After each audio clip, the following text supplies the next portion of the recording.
हमने के भोजपुरी के पावर स्टार पवन सिंह सर के जन्मदिन भी हटे और आज लेकिन हमारे ईजा कार्यक्रम लागल बाटे। तो सबसे पहले तो सर के जन्मदिन की ढेर सारा बधाई। उनका जन्मदिन पर हमारे के गाना भी आई जेकरा के आप सभी अपन ढेर सारा आशीर्वाद देता निजा। एक लाइन हम वो गाना गुनगुना दी, ओकरा बाद कहीं कि सबके हुआ गई बाटे लोकगीत के दौर शुरू हुई। भैया कोट दे दे कि आजू के दिन मन भावन सुहावन समैयान हो किया जूजू कहरी भोजपुर में जनमल पवन भैयान हो।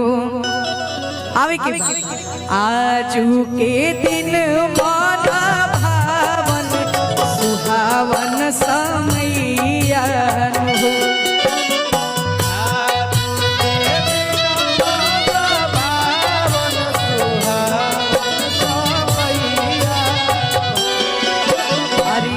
आजू के दिन मन भावन सुहावन समैयान हो। आजू कहरी भोजपुर में जनमल पवन भैयान हो।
हर साल 5 जनवरी के लुगवा खुशियाँ मनावेला हो।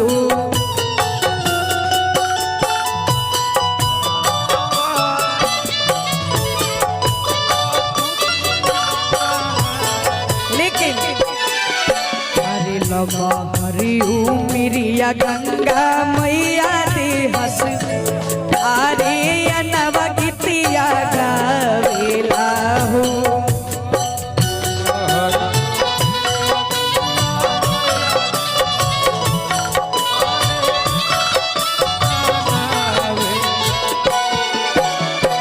अनिल बिहारी दिल से देत बानी बहुते बधैया हो।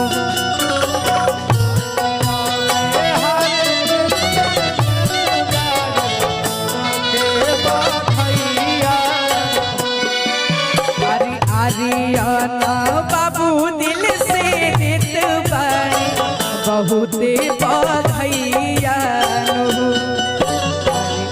आजू जो कहरी भोजपुर में जनमल पवन भैया हो।